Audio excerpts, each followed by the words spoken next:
Y bueno, el día de hoy tenemos nuestro tema, evidencia científica y buenas prácticas en la prevención de infección del sitio quirúrgico. La verdad es que es un tema de mucho interés. Además, aparte, a nivel nacional hay programas que se están llevando en las unidades en el sistema de salud que nos obligan a aplicar o que y nos instruyen a aplicar todas estas medidas y el día de hoy las vamos a repasar. Algunas las tenemos dentro de los paquetes preventivos, pero son más las medidas que debemos de considerar. Y el día de hoy vamos a abordar un poquito también de las buenas prácticas, porque independientemente de que está la evidencia científica, es importante a veces seguir buenas prácticas para tratar de disminuir en la medida de lo posible esta situación adversa que son las infecciones relacionadas a eventos quirúrgicos. Y bueno, vamos a presentar a nuestra ponente el día de hoy, maestra Lourdes, si me apoya, por favor. Muchas gracias.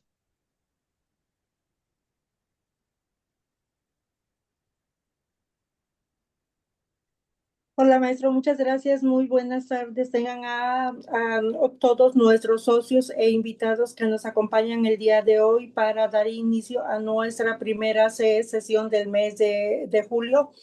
Ese día, bueno, ya como ya lo comentó el doctor Cristian, tenemos a nuestra presidenta de la Federación Mexicana de Enfermería Quirúrgica. Ella es la doctora Josefina Hermelinda Flores Salas. Bienvenida. Y me voy a permitir leer lo que es su formación académica y una parte de su extenso currículo que cuenta nuestra invitada del día de hoy. Ella es licenciada en enfermería por la Facultad de Enfermería de la Universidad Autónoma de Nuevo León, México. Cuenta con un post básico en enfermería médico-quirúrgica del Instituto de Seguridad y Servicio Social para los Trabajadores del Estado, un diplomado en administración y docencia por el Instituto Politécnico Nacional, también una maestría en ciencias de la enfermería por la Facultad de Enfermería de Nuevo León, maestría en calidad y productividad por la Universidad de Tecno Milenio. Ella es enfermera especialista quirúrgica por el Instituto Tecnológico y de Estudios de Ciencias de la Salud y cuenta con un doctorado en educación superior por la Universidad y Centro de Estudios Interdisciplinarios de Nuevo León, México. Siguiente, por favor. Y dentro de su experiencia profesional, bueno, ella es jubilada por el Instituto Mexicano del Seguro Social como su jefe de enfermería con 28 años de servicio. También jubilada con 41 años de servicio por el Instituto de Seguridad y Servicio Social para los Trabajadores del Estado. Último puesto fue como jefa de la Central de Esterilización y expresidenta del Colegio de Enfermería Quirúrgica de Nuevo León y vicepresidenta de la FENMEC. Y actualmente, bueno, como ya lo había comentado al principio, es la presidenta de la Federación Mexicana de Enfermería Quirúrgica. Sea usted bienvenida, doctora Josefina, el día de hoy para que nos comparta sus conocimientos. Muchas gracias. Gracias a ti, es Lourdes, ¿verdad? Así Lourdes, es es. que dice Lourdes. Muchas Muchas gracias. gracias, muchas gracias por la presentación, Lourdes. Y pues Gracias. muchas gracias a la equipe por la invitación a este tema tan relevante. De veras que a la federación le preocupa mucho las infecciones de sitio quirúrgico porque pues intervienen muchos factores y por eso existen directrices, muchas directrices de organismos importantes. Uno de ellos pues es los que vamos a ver hoy, que es la de los de la OMS, que fueron emitidos en el 2017, y otros de las enfermeras españolas. Ellos también tienen sus directrices. Están también las directrices de la AORN, que también son muy importantes, muy relevantes, y también las del CDC, pero hoy esta tarde vamos a ver las dos primeras, las de la OMS y la de este, las enfermeras españolas. Voy a compartir pantalla. Sí, ya está habilitado. Ok, gracias.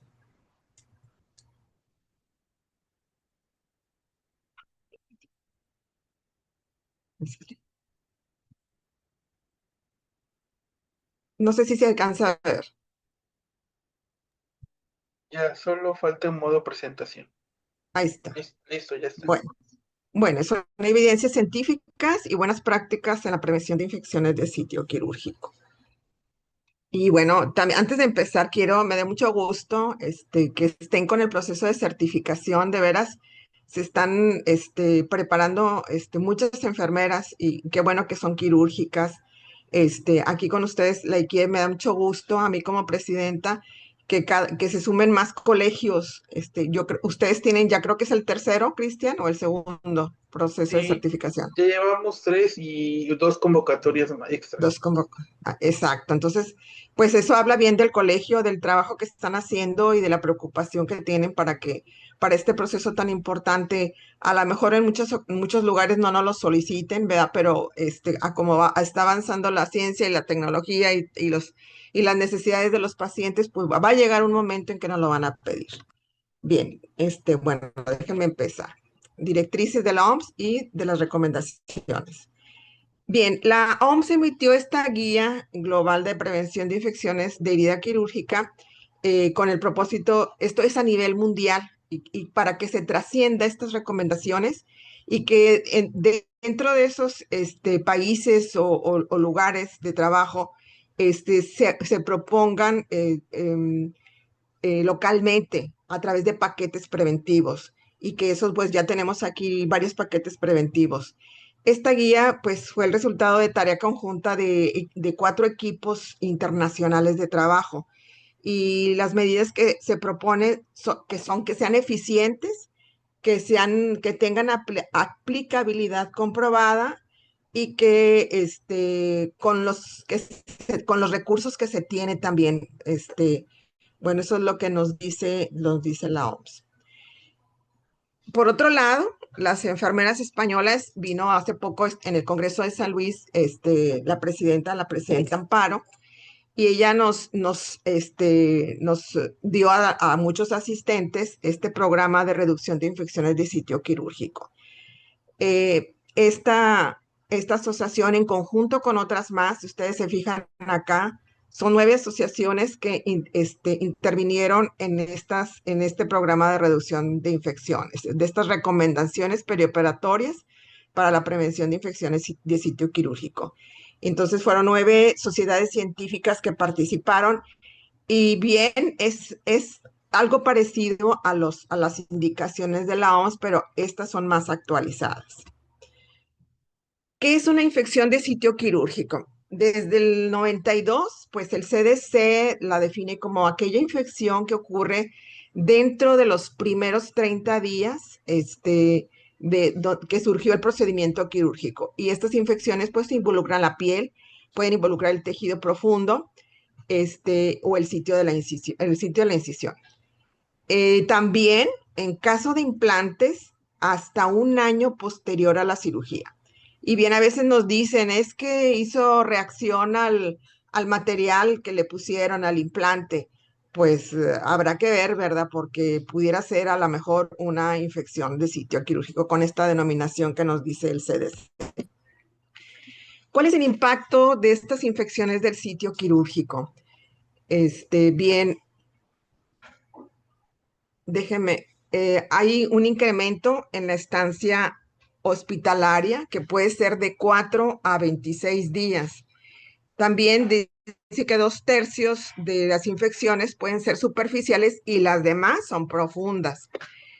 Son prevenibles. Las investigaciones que se han hecho han demostrado que del 40 al 60% de estas infecciones pueden ser prevenibles. Hay un incremento importante, pues, en el uso de recursos, tanto humanos como materiales, por estas demandas debidas a las infecciones. También hay una importante readmisión, o sea, el paciente vuelve a entrar otra vez o regresar al hospital por su infección.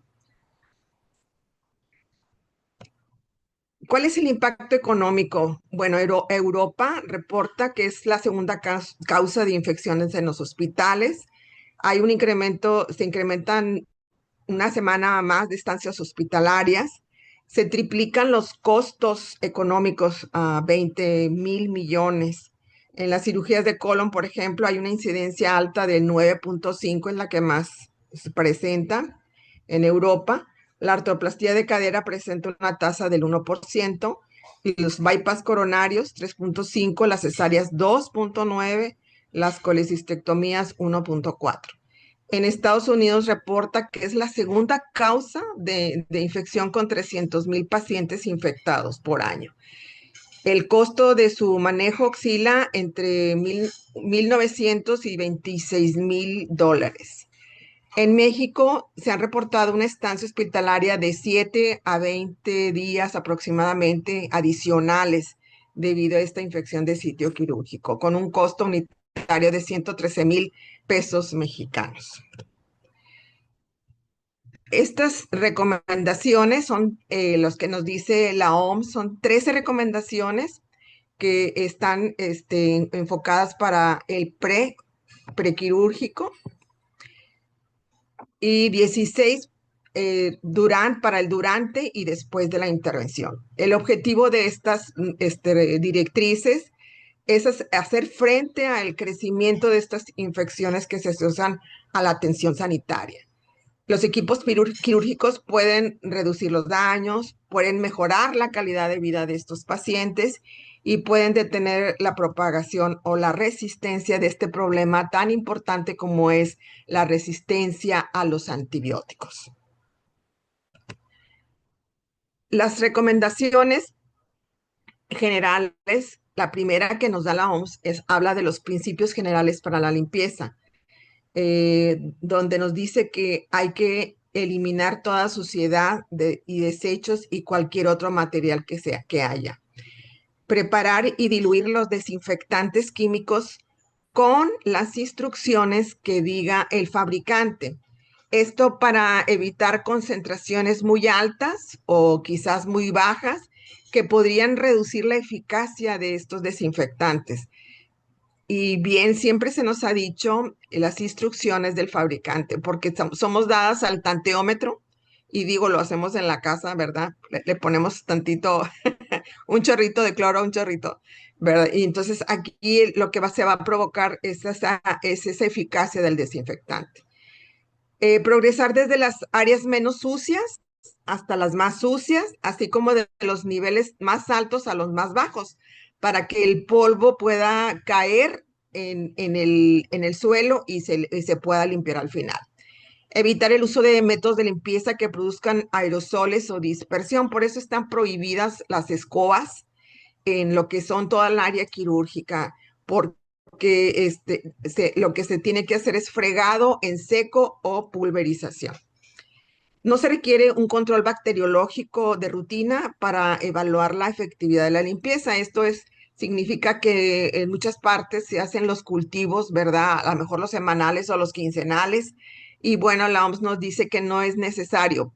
Sí, solo sí, cuando hay un brote, cuando se presentan 3 o 4 infecciones, entonces hay que averiguar. Entonces ahí sí es cuando se pueden hacer este control bacteriológico. En cuanto a lo instrumental quirúrgico, todos los dispositivos médicos que se reprocesan, digo, el instrumental que utilizamos, debe someterse primeramente a una limpieza rigurosa. Esto antes del procedimiento de descontaminación y de esterilización. Recordemos que un instrumental no va a poder ser esterilizado si se encuentra sucio, si no está lavado. Aunque le veamos ahí, me tocó como quirúrgica ver que venía en la Yancower o ver que venía en una pinza que estaba sucia. Entonces, pues no se vale, o sea, no está esterilizado adecuadamente. Independientemente del procedimiento que sea, los pasos de descontaminación en el reprocesamiento de instrumental quirúrgico y otros dispositivos médicos son los mismos, no van a variar. Normalmente, a veces, hoy, ¿cómo le vamos a hacer? Y la pregunta de siempre que se hacen en las cirugías contaminadas, el instrumental, ¿qué proceso se le va a dar? Va a ser el mismo, ¿verdad? No hay variación. Después de una limpieza a fondo, la decisión de desinfectar o de esterilizar se va a basar en lo que dice el dispositivo. Acordémonos de la clasificación de Spalding. Además del sitio del cuerpo donde el instrumento o equipo será usado, o tiene contacto, y con ello se va a determinar si se requiere limpieza, desinfección o esterilización. Y que nunca se nos olvide la clasificación de Spalding. Quiero mover la barrita porque aquí está. Déjame lo pongo mal. Recomendaciones relacionadas con el remojo de instrumental con desinfectantes antes de la limpieza. Aquí nos dicen ellos que no se recomienda, que no es buena práctica que se remojen los instrumentos en el desinfectante antes de la limpieza, ¿verdad? Siempre el primer paso va a ser detergente enzimático, no primero el desinfectante, tiene que ser primero un detergente enzimático. ¿Por qué? Porque para empezar puede dañar o corroer el instrumental. El desinfectante se puede inactivar por la presencia de sangre o por fluidos corporales, esto es bien conocido. El transporte de los artículos contaminados empapados en desinfectante, lo que puede pasar es que puede haber riesgos para los trabajadores, pueden derramar y ahí, quien lleva el instrumento a la vez, pues la mayor parte de las veces la lleva la quirúrgica. Entonces, por bioseguridad no se debe. El remojo puede contribuir al desarrollo de la resistencia antimicrobiana ahora a los desinfectantes, ¿verdad? Que ya el desinfectante, el mismo instrumental hace su resistencia. Entonces, también existe esta parte de esta resistencia antimicrobiana a los desinfectantes. Ojo con eso. La cuarta recomendación,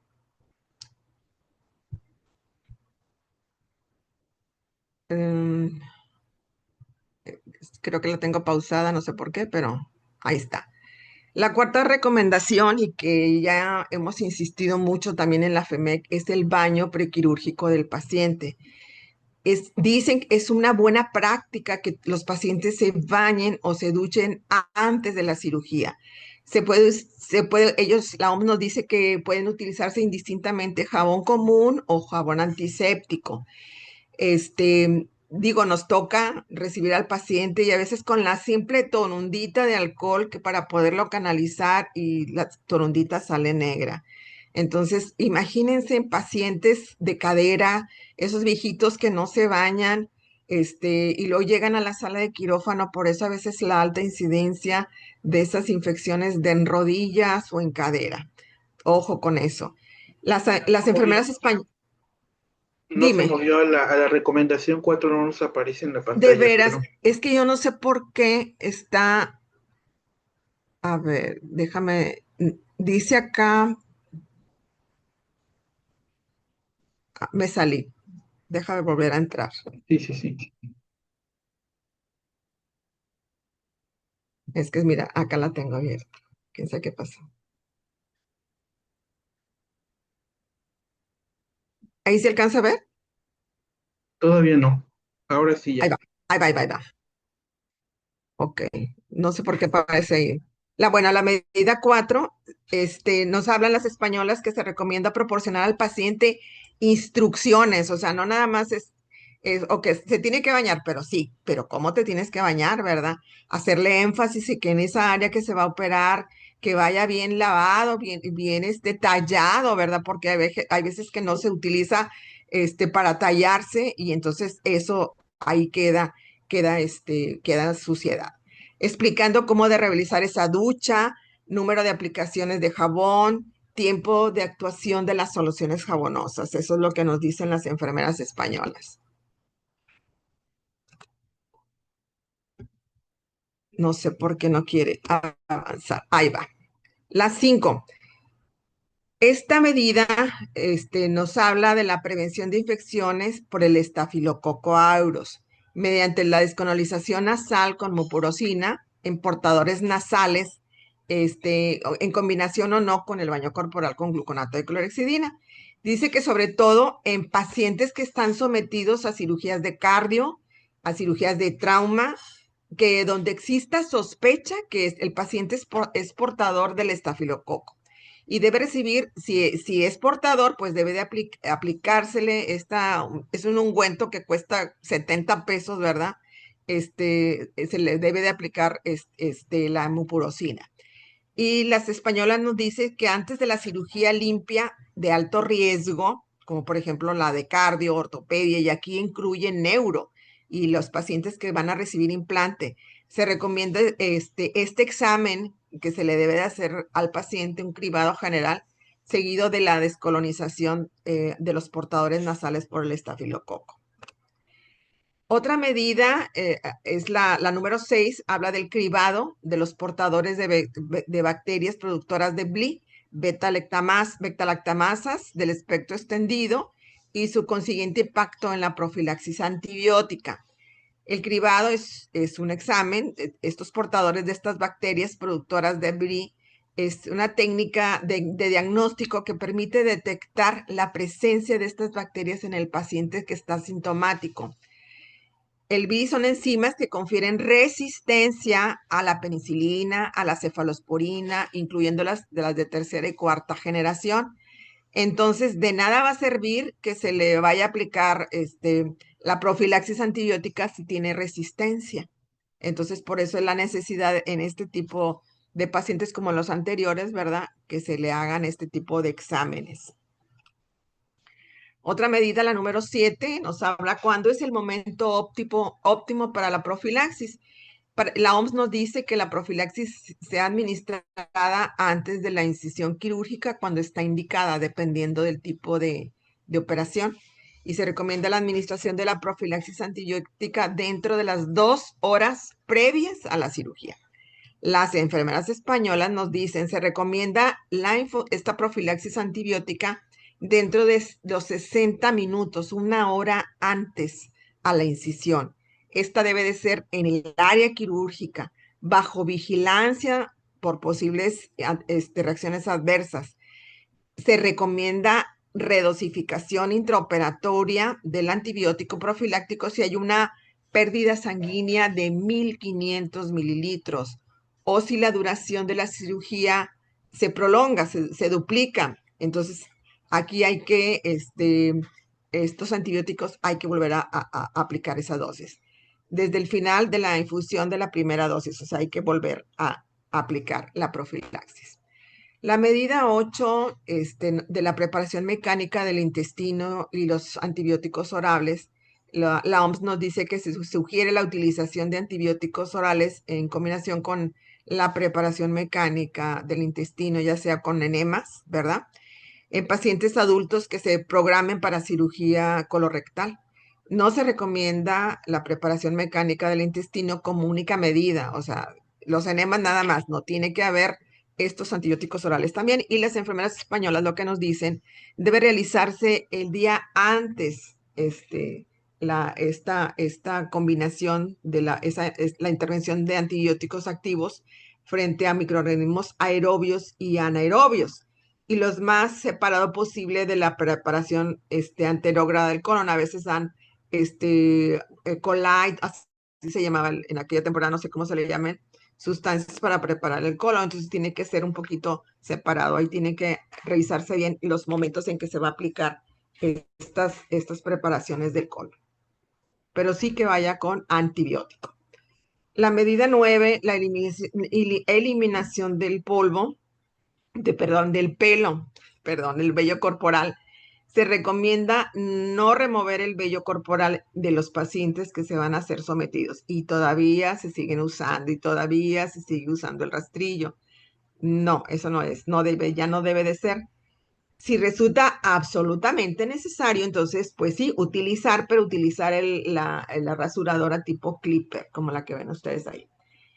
Y las españolas nos dicen que esta eliminación del vello debe de ser en el hospital, a cargo de personal calificado, fuera de la sala quirúrgica, porque a veces la hacen en la sala quirúrgica y esto no debe de ser. Y lo más cerca posible del inicio de la intervención quirúrgica. Entonces son buenas recomendaciones que nos dan también las españolas. La medida 10, la antisepsia del campo quirúrgico, pues se recomienda el uso de soluciones antisépticas a base de alcohol o de gluconato de clorhexidina. Hay una carencia actual de pruebas, ellos nos dice la OMS, así como suficientes indicaciones del uso específicos para la población pediátrica. O sea, en ellos la clorhexidina, los pediátricos, está un poco limitado el uso de la clorhexidina. Además, las soluciones alcohólicas no deben de ser empleadas en neonatos. Aquí sí, verdaderamente no se puede con los neonatos. O en mucosas o en los ojos. Ahí está contraindicado el uso de la clorhexidina. Y las enfermeras españolas, miren lo que nos dicen, en la piel indemne, en la piel que está limpia del paciente, se recomienda descontaminar la piel con una solución alcohólica en cantidad y extensión adecuada. O sea, las quirúrgicas siempre somos amplias, ¿verdad? Entonces, siempre la extensión que sea la adecuada y preferentemente con gluconato de clorhexidina al 2%, con alcohol al 70%, debido a su mayor efecto residual. Acuérdense, efecto residual de la clorhexidina es de 4 a 6 horas. En niños menores de 2 años se recomienda soluciones acuosas de clorhexidina del 1 al 2% o povidona iodada del 5 al 7%, excepto en neonatos. Aquí ya dijimos que los neonatos con ellos no. En los que se debe utilizar yodo o isodine o clorhexidina acuosa al 0.5%. Esa es su recomendación de ellas. En piel no indemne, o sea que tiene alguna herida, mucosa también se pudiera hacer, se recomienda soluciones acuosas de clorhexidina al 0.5, al 1%, o povidona iodada al 1, o poliexametileno biguanida al 0.041%. La medida 11, que son de las preoperatorias, ella habla de los selladores cutáneos. Dice que ellos no recomiendan utilizar estos selladores creo que traen algo de antibiótico, no sé, antimicrobianos tras la preparación del sitio quirúrgico con el objeto de reducir las infecciones. No hay evidencia para que soporte el uso de estos. Solamente es para sujetar los campos, dice por ahí la literatura. Igual las españolas dicen lo mismo, no se recomienda utilizar este sellante antimicrobiano tras la preparación intraoperatoria del paciente. La medida 12, la higiene quirúrgica de las manos, puede realizarse indistintamente refregándose, no dice con cepillo, las manos con agua y jabón antiséptico o bien con una solución hidroalcohólica de un solo paso antes de ponerse guantes estériles. Las españolas nos dicen que se sugiere que la primera higiene quirúrgica, porque obviamente las quirúrgicas tienen una y otro procedimiento, ellas hablan de los demás procedimientos. Dice que la primera higiene quirúrgica del día se realice con solución jabonosa a base de acuosa de gluconato de clorhexidina, que tiene más actividad residual. Como alternativa, se sugiere un lavado higiénico con agua y jabón, no medicado, seguido de secado, y la higiene quirúrgica con una solución a base alcohólica. Y a veces nos pasa, ¿verdad?, que vienen nuestros cirujanos o venimos de comer, no nos lavamos las manos, ¿verdad? Y luego nos aplicamos este antiséptico y pues no hubo un lavado previo. Entonces tiene que haber un lavado previo de manos, un lavado médico con la técnica sectorial. Para la higiene quirúrgica sucesiva, se pueden optar por una solución a base alcohólica frotando las manos sin cepillo ni esponja, o con una solución jabonosa a base acuosa de gluconato de clorhexidina. No se recomienda joyas, pulseras, relojes, esmalte de uñas por los profesionales presentes en el bloque quirúrgico, los que están participando en una cirugía. Tampoco se recomienda las uñas postizas. El tamaño debe de ser de 5 milímetros. Eso es lo que nos dicen las españolas y me parece una muy buena medida. Y que nosotros como federación hemos estado pugnando por el uso del no cepillo, que desde el 2012, si no estoy muy errada, ellos han propuesto que la higiene prequirúrgica de las manos sea sin cepillo. La medida 13, el apoyo nutricional mejorado, nos habla que se sugiere la administración de este medicamento de fórmulas nutrientes mejoradas o fórmulas nutricionales. Esto con el propósito de la prevención de infecciones del sitio quirúrgico, sobre todo en pacientes que están muy delgaditos, ¿verdad? Y que se van a someter a cirugías importantes. Las españolas nos dicen que se debe realizar una valoración nutricional preoperatoria estandarizada antes de la cirugía mayor o, de ser posible, en el marco de los protocolos prehabilitados. Se recomienda la optimización nutricional de este paciente desnutrido antes de la intervención. Es muy parecida a la de la OMS. La medida 14, también ya de las medidas pre, ya estamos entrando a las intraoperatorias. Habla de la interrupción perioperatoria de agentes inmunosupresores. Se sugiere no suspender la medicación inmunosupresora antes de la cirugía con el propósito de prevenir infecciones.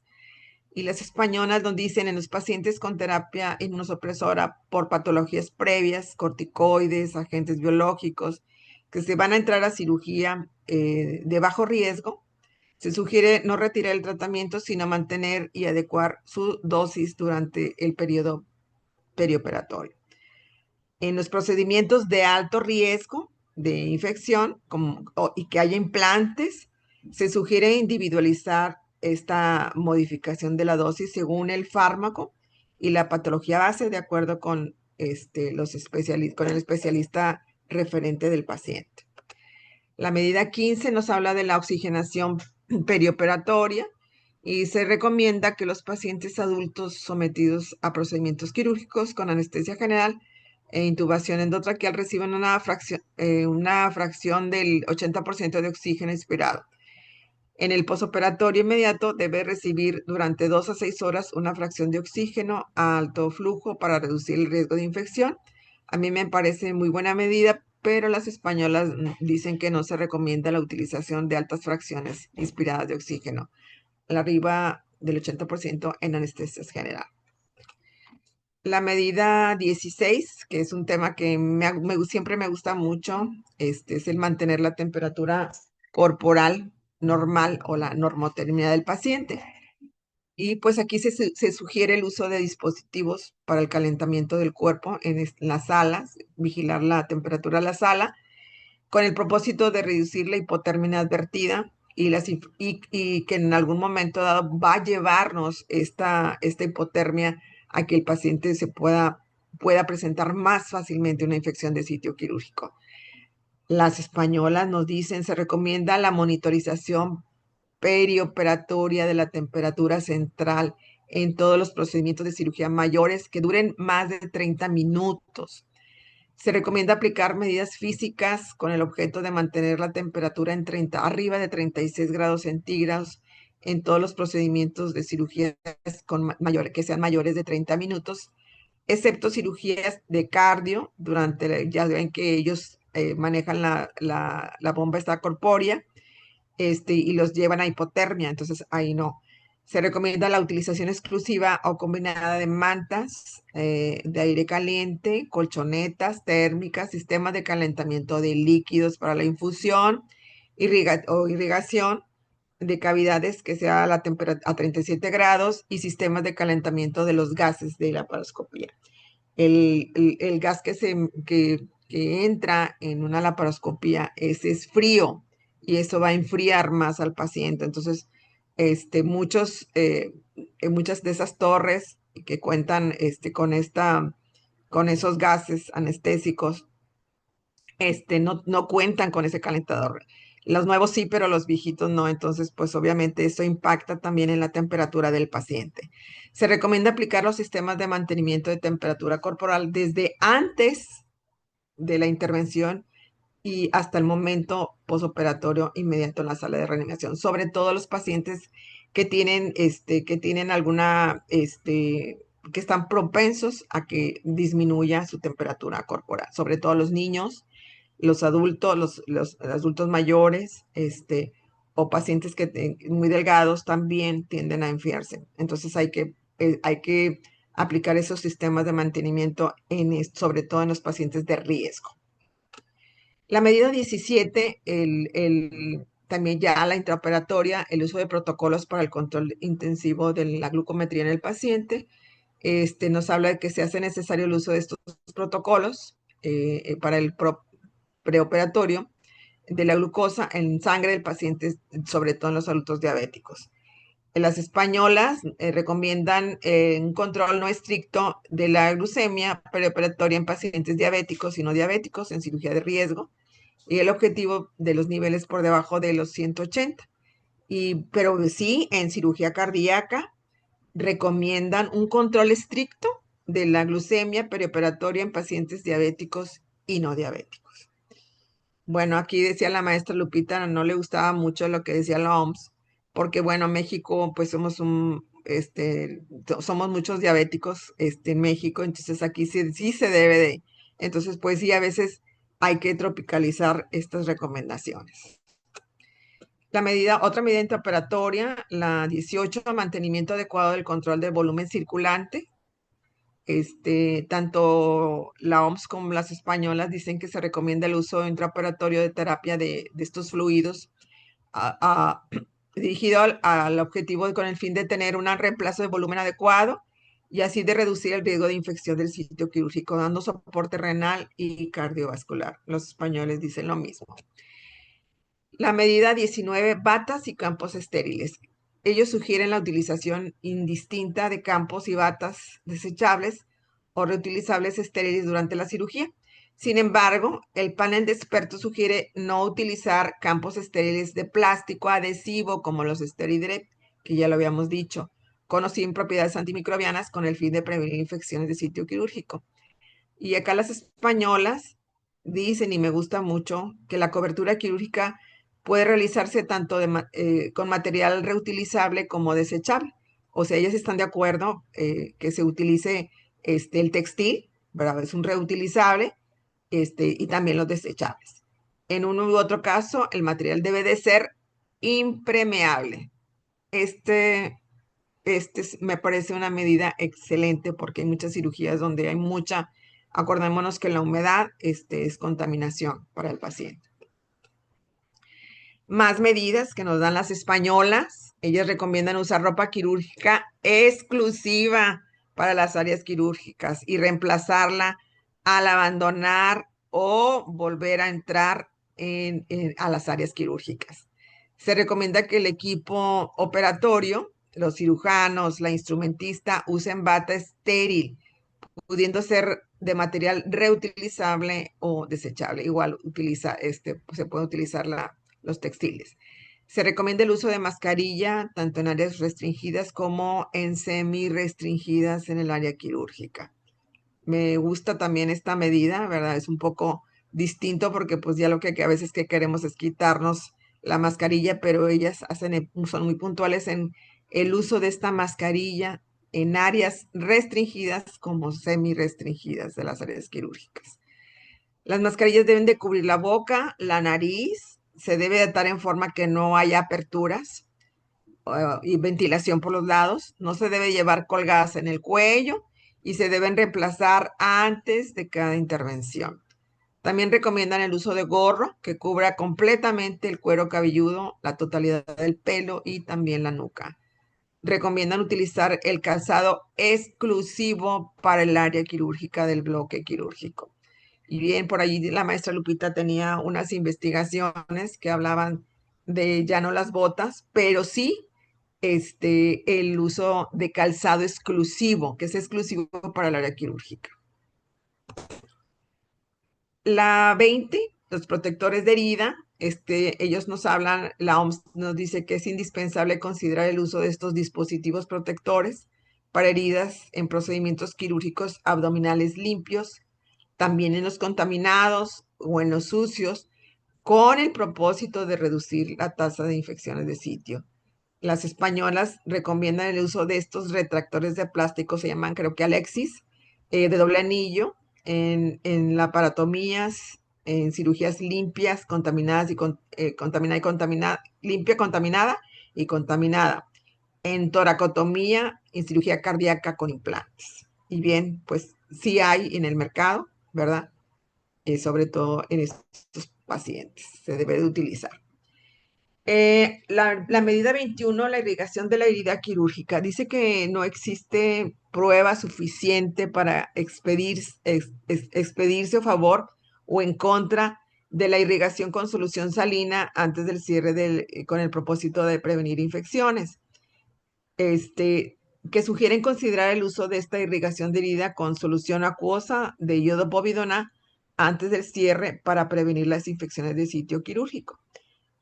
Particularmente en heridas limpias y limpias contaminadas. Si están a favor de utilizar la iodopovidona, un lavado de iodopovidona con solución, para mitigar las infecciones de sitio quirúrgico. Pero dicen que no hay evidencia. Pero acá nos dicen las españolas que tampoco hay evidencia de que la irrigación de cavidad aumente o disminuya la infección de sitio quirúrgico, que se acepta realizar el lavado moderado de cavidad para retirar coágulos y detritos, nada más. No se recomienda el lavado de la cavidad operatoria con solución acuosa antiséptica. Ya ven, nos piden, ahora ponle una ampolleta de amicacina, una de cefalosporina a la solución, a la palangana que tenemos con solución. Ellos no la recomiendan, dice que no. No se recomienda también el lavado de cavidad operatoria con soluciones antibióticas. Tampoco. La 22, la terapia profiláctica de presión negativa. Dice que ellos sí recomiendan esta terapia de presión negativa en estos adultos como cierre quirúrgico primario en heridas de alto riesgo con el propósito de prevenir infecciones. Y debe tenerse en cuenta el costo y el recurso, porque estos sistemas pues sí son algo caros. Y obviamente dependiendo del paciente y de los recursos del hospital. Las españolas nos dicen que se sugiere la utilización de estos dispositivos de presión negativa, sobre todo en heridas cerradas, en pacientes con alto riesgo de infección incisional o formación de seromas, en especial en cirugías de cardio, en ortopedia, con implantes y en cirugía arterial en la región inguinal. La 23, el uso de guantes quirúrgicos. Debido a la falta de evidencia, nos dicen ellos, para evitar si el doble guante o cambio de guante durante la operación es más eficaz para reducir el riesgo de infección del sitio quirúrgico. No, dicen que no hay recomendaciones distintas a la del calzado correcto como lo marcan las directrices, o sea, no, ellos no están a favor. Más sin embargo, las españolas, ellas sí sugieren cambiar los guantes en las siguientes circunstancias. Cada 90 minutos de duración de procedimiento. Existe doble guante, que sería lo más recomendable, el externo en caso de usar doble guante, retirarlo. Cuando se ha producido una contaminación en el campo quirúrgico, también se recomienda el cambio. Al finalizar una anastomosis, también se recomienda el cambio. Al pasar de una zona contaminada a una zona sucia, de una zona sucia a una limpia, también se recomienda el cambio de guantes. Antes de manipular una prótesis, también se recomienda el cambio. Y antes del cierre de la herida quirúrgica. En caso de las cirugías de trauma, también después de colocar el campo quirúrgico y antes de la cementación. Ahí hay cambio también de guantes. Entonces, para que vean las diferencias que existen entre los de la OMS y las enfermeras, las sociedades acá españolas. La 24 nos habla del cambio de instrumental quirúrgico al momento del cierre. Dice que se han identificado infecciones de sitio quirúrgico con relación a las carencias o fallas en la esterilización del instrumental o material quirúrgico, pudiendo contaminarse con organismos exógenos provenientes del personal de quirófano. A veces tenemos las salas llenas, como la que ven ahí, y hay contaminación del instrumental o del propio quirófano. Y sugieren cambiar el instrumental quirúrgico y el material auxiliar, ya sea los aspiradores, el bisturí, los mangos de las lámparas quirúrgicas, antes del cierre de la herida en cirugías limpias, contaminadas y sucias. La medida 25 suturas con recubrimiento antimicrobiano. Ellos sugieren el uso de este tipo de suturas con antiséptico con el propósito de reducir infecciones y por ahí sí contamos con ellas. Y las españolas dicen que sugieren el uso de estas suturas impregnadas en antiséptico para el cierre de la herida, especialmente en cirugías limpias, en situaciones en las que esté indicado utilizar suturas absorbibles. La evidencia disponible señala que este efecto es más evidente para suturas trenzadas como la poliglactina que para el monofilamento o la polidoxanol. La 26 nos habla de los sistemas de ventilación con flujo de aire laminar en el contexto de la ventilación del quirófano. La OMS nos dice que no se utilice flujo laminar con el objetivo de reducir infecciones de sitio quirúrgico, que la utilización de la utilización de ventiladores o de aires acondicionados o la ventilación natural, los expertos prefieren no expedir recomendaciones debido a la falta de evidencia. Pero acá los españoles nos dicen, no es necesaria la utilización de sistemas de utilización sistemática de sistemas de ventilación con flujo laminar en los quirófanos. Por normativa, ellos tienen su normativa, la 15 de 19, debe haber intercambios de aire por hora y debe conseguirse además una presión positiva de aire entre 20 y 25 pascales y disponer de filtros EPA. También se recomienda mantener la temperatura ambiente de los quirófanos entre 21 y 23 grados centígrados, a excepción de las cirugías del gran quemado y de los neonatos, donde puede ser superior. La 27 nos habla de la prolongación de la profilaxis antibiótica en el posoperatorio. Dice aquí, el panel se manifiesta en contra de la prolongación de la profilaxis antibiótica en el posoperatorio con el objetivo de prevenir infecciones de sitio quirúrgico. Y esto es una práctica que todavía se lleva sale el paciente de la cirugía y se va con su receta de antibiótico. Y ellos aquí nos hablan que se manifiestan ellos en contra. Es suficiente una sola dosis preoperatoria, como la que explicamos hace rato, principalmente en cirugías limpias y limpias contaminadas. Como regla general, la profilaxis antibiótica en cirugía no debe prolongarse más allá de las 24 horas. Y las españolas nos dicen, en general, no es recomendable prolongar la profilaxis más allá del cierre de la herida, con excepción en cirugías de ortopedia protésica, donde se puso un implante, en cirugías de cardio, se acepta prolongar la profilaxis hasta un máximo de 24 horas. Entonces, tienen evidencia para sustentar esta recomendación. La 28, ya estamos por terminar. Apósitos avanzados, sugieren no utilizar ningún tipo de apósitos avanzados como hidrocoloides, hidroactivos, en comparación con un apósito estándar en herida quirúrgica cerrada con el propósito de impedir infecciones. Y las españolas se recomienda colocar un apósito convencional cubriendo la herida durante 48 horas. Y ellos sí son más puntuales, donde nos habla que este parche debe estar 48 horas. La 29, proxilaxis antimicrobiana en presencia de drenajes y el momento óptimo para retirar. Las españolas no contemplan esta parte, pero la OMS dice que se sugiere no continuar con la profilaxis antibiótica con el propósito por la existencia de un drenaje y con el propósito de prevenir la infección del sitio quirúrgico. Las españolas dan más recomendaciones que me parecen muy adecuadas. Información y empoderamiento del paciente. Eso lo nombran como algo muy importante, que el paciente debe estar informado de las medidas preoperatorias. Programas de recuperación intensificada de cirugías, que se utilice el ERAS, que ya lo hemos visto en clases en la FEMEC y de veras que tiene muchas bondades para la vigilancia epidemiológica de los paquetes preventivos de prevención de infección. Y de veras que yo le he preguntado a anestesiólogos conocidos, ¿y por qué no utilizan el ERAS? No están de acuerdo, o por qué no conocen la metodología del ERAS y por las barreras que a lo mejor que pueden implicar, porque ERAS es una agrupación que tienes que pagar, ¿verdad? Entonces a lo mejor ahí es donde le fallamos, ¿verdad? Pero las españolas sí están de acuerdo con el programa de ERAS. Los paquetes, cuentan ellas con paquetes preventivos y me gusta mucho sus paquetes preventivos de las españolas.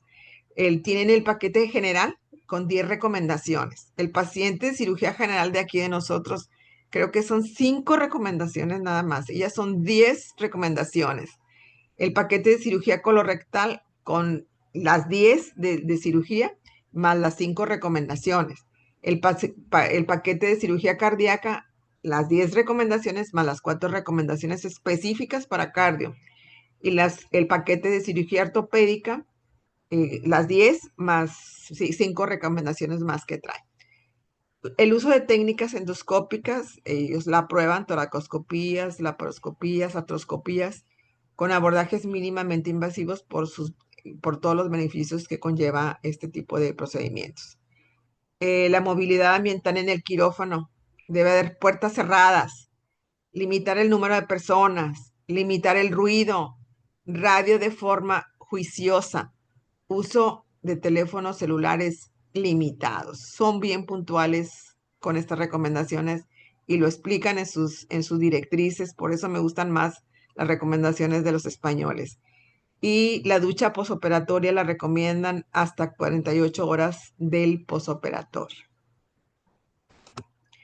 Conclusiones. La adopción de las directrices por parte de todos los involucrados, como son estas 29 recomendaciones, utiliza estas recomendaciones como una herramienta que se complementa en la lista de verificación de cirugía segura. Y pues bien, la ciencia está en constante movimiento y ver otras directrices con suficientes evidencias que nos ayuden a la prevención de infecciones del sitio quirúrgico. Estas son las referencias y bueno, muchas gracias. Una disculpa por no prender la cámara. Tuve un procedimiento y ando ahí parchadilla, entonces no me veo muy bien. Entonces, una disculpa y bueno, muchas gracias. Y bueno, ahí están. ¿Alguna pregunta que tengan por ahí? Pues está excelente ese tema, ¿no? Realmente es solamente hacer reflexión, bueno, más bien dicho, hacer conciencia de Así qué es es. lo que nosotros debemos de aplicar. La evidencia es muy clara Sí, y lo que tenemos que hacer es eso, ¿no? O sea, pegarnos considerando esta parte del contexto en el cual estamos laborando. Pero si hay una evidencia que nos dice que debe de hacerse, pues aunque nos cueste mucho, hay que trabajar, hay que hacer sí, sensibilización del personal y mejorar nuestras prácticas.